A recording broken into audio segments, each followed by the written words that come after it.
조실부모의 역설. 아버지가 아들에게 줄 수 있는 최대의 선물은 일찍 죽어주는 것. 실존주의 철학자 장폴 사르트르는 아버지가 아들에게 줄 수 있는 최대의 선물은 일찍 죽어주는 것이라는 역설적인 통찰을 남겼습니다. 태어난 지 15개월 만에 아버지를 여윈 사르트르 자신의 경험은 이러한 철학에 깊은 영향을 미쳤습니다. 이 발언은 단순한 도발을 넘어 세계 역사 속 많은 위인들이 어린 시절 부모의 부재라는 역경 속에서 오히려 독립적인 정신과 위대한 업적을 이루어낸 현상으로 이해될 수 있습니다. 결국 위인들의 역사는 부모의 부재가 그들의 삶의 그림자를 드리웠음에도 불구하고 그 그림자 속에서 길을 잃기보다는 자립심을 키우고 세상을 향해 자신의 존재를 증명해야 한다는 강렬한 동기를 부여받았음을 보여줍니다. 위대함이라는 건 대체 어디서 오는 걸까요? 보통은 뭐 타고난 재능이나 좋은 환경 이런 걸 생각하잖아요. 그런데 만약 그 비밀이 바로 역경에 숨어 있다면 어떨까요? 오늘 우리가 파헤쳐 볼 건 바로 이 역사 속 위인들에게서 공통적으로 발견되는 아주 놀라운 패턴입니다. 아버지가 아들에게 줄 수 있는 최대의 선물은 일찍 죽어주는 것이다. 와, 시작부터 정말 충격적인 말이죠? 실존주의 철학자 장폴 사르트르가 한 말인데요. 근데 이 말이 더 의미심장하게 들리는 건요, 그 자신도 태어난 지 15개월 만에 아버지를 여의었기 때문이에요. 아니, 언뜻 들으면 진짜 잔인한 도발처럼 들리잖아요. 하지만 만약 역사가 이 역설적인 말이 사실은 옳았다고 증명한다면 어떨까요? 자, 지금부터 그 놀라운 패턴 한번 같이 따라가 보겠습니다. 자, 첫 번째 단서는요, 인류의 지성을 한 단계, 아니 몇 단계는 끌어올린 위대한 사상가들에게서 발견됩니다. 그들의 고독이 어떻게 위대한 발견으로 이어졌는지 한번 보시죠. 바로 만유인력의 법칙을 발견한 아이작 뉴턴입니다. 뉴턴은 태어나기도 전에 아버지를 잃었고요. 3살 때 어머니가 재혼하면서 외할머니 손에 맡겨졌다고 해요. 정말 외로운 어린 시절을 보낼 수밖에 없었겠죠. 이런 경우는 뉴턴 뿐만이 아니에요. 나는 생각한다, 고로 존재한다. 이 말로 유명한 근대 철학의 아버지 르네 데카르트 역시 마찬가지였습니다. 태어난 지 14개월 만에 어머니를 잃고 유아기부터 어머니의 부재 속에서 커야 했죠. 그럼 진화론으로 세상을 뒤흔든 찰스 다윈은 어땠을까요? 네, 그 역시 8살이라는 어린 나이에 어머니를 잃는 아주 깊은 상실감을 경험했습니다. 그게 더 놀라운 건요, 이 명단이 여기서 끝이 아니라는 겁니다. 코페르니쿠스부터 애덤 스미스, 버트런드 러셀에 이르기까지 수세기에 걸쳐서 계속돼요.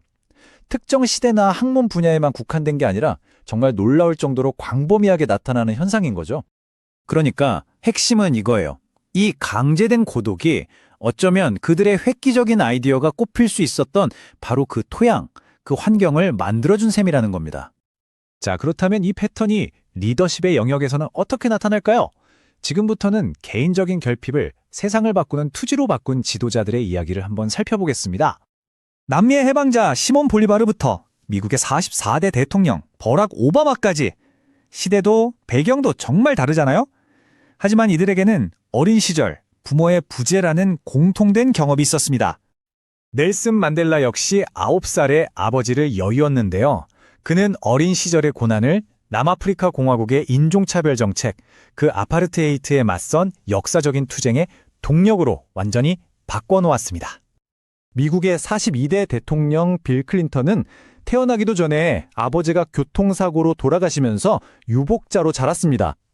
그 역시 태어나는 순간부터 부모의 깊은 부재를 안고 삶을 시작해야 했던 거죠.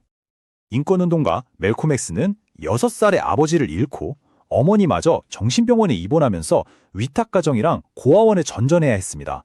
하지만 바로 그 격동적인 경험이 시민권 운동을 향한 그의 꺾이지 않는 투정심에 불을 지폈습니다. 정말 이들의 삶은 이 한 문장으로 요약할 수 있을 것 같아요. 상실감은 그들을 무너뜨리지 않았습니다. 오히려 세상을 이끌고 또 바꾸려는 그 거대한 의지에 불을 붙인 거죠. 이러한 역경의 변혁적인 힘은 예술가와 혁신가, 즉 창조자들의 삶에서도 아주 뚜렷하게 나타납니다. 상실이 어떻게 창조적인 에너지로 타오를 수 있었을까요? 반지의 제왕 다들 아시죠? 작가 J.R.R. 톨킨은 12살에 고아가 됐습니다. 그의 작품에 깊이 배어있는 그 잃어버린 세계에 대한 향수, 바로 그 자신의 경험에서 비롯된 겁니다. 패션의 역사를 바꾼 코코 샤넬도 마찬가지였어요. 12살의 어머니를 잃고 고아원으로 보내졌는데요. 그녀의 혁신적인 디자인 철학이 바로 그곳에서 배운 바느질 기술, 절제, 그리고 독립심에서 탄생했다는 게 참 아이러니하죠. 우리 시대의 아이콘이죠. 애플의 창업자 스티브 잡스는 어땠을까요? 그는 태어나자마자 입양되어서 친부모와 떨어져 자랐습니다. 그의 삶은 분리되는 동시에 선택되었다는 아주 독특한 경험에서 시작된 셈입니다. 보세요. 문학, 음악, 그리고 기술, 분야를 가리지 않죠. 개인적인 비극이 종종 창조적 천재성의 원재료가 되었다는 걸 보여주는 사례들입니다. 그러니까 이들에게 예술이나 사업은 그냥 돈을 버는 수단이 아니었던 거예요.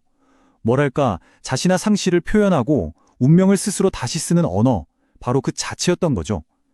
이들은 고통을 극복하는 걸 넘어서 강력하고 영원한 무언가로 바꿔버렸습니다. 자, 우리는 사상가, 지도자, 그리고 창조자들 가로지르는 이 놀라운 패턴을 확인했습니다. 근데 이제 좀 궁금해지죠. 대체 왜 이런 패턴이 나타나는 걸까요? 그 밑바탕에는 어떤 심리적인 메커니즘이 작동하고 있는 걸까요? 이 현상을 한 3단계로 나눠서 생각해 볼 수 있어요. 먼저, 부모의 부재는 이른 나이에 강제된 자립을 경험하게 만들죠. 그리고 스스로의 힘으로 커야 하는 환경은 당연히 강한 내면을 길러주고요. 마지막으로 이 모든 경험이 세상을 향해 나 자신을 증명하고야 말겠다는 강렬한 동기로 이어지는 겁니다. 물론 오해하시면 안 돼요. 이게 비극을 좋게 포장하거나 미화하자는 얘기가 절대 아닙니다. 다만 이들의 삶은 역경이 때로는 성장을 위한 가장 강력하고 또 고통스러운 촉매제가 될 수 있다는 사실을 보여주는 거죠. 고난이 예기치 못한 기회가 된 셈입니다. 그래서 마지막으로 이런 질문을 던지게 되는 것 같습니다. 위대함은 평온함이 아닌 오직 역경 속에서만 태어나는 걸까요? 여러분의 생각은 어떠신가요? 인간의 잠재력에 대한 이 도발적인 질문을 남기면서 오늘 이야기를 마치겠습니다. 역경은 선물이 된다. 상실의 고통을 창조적 에너지로 바꾼 사람들.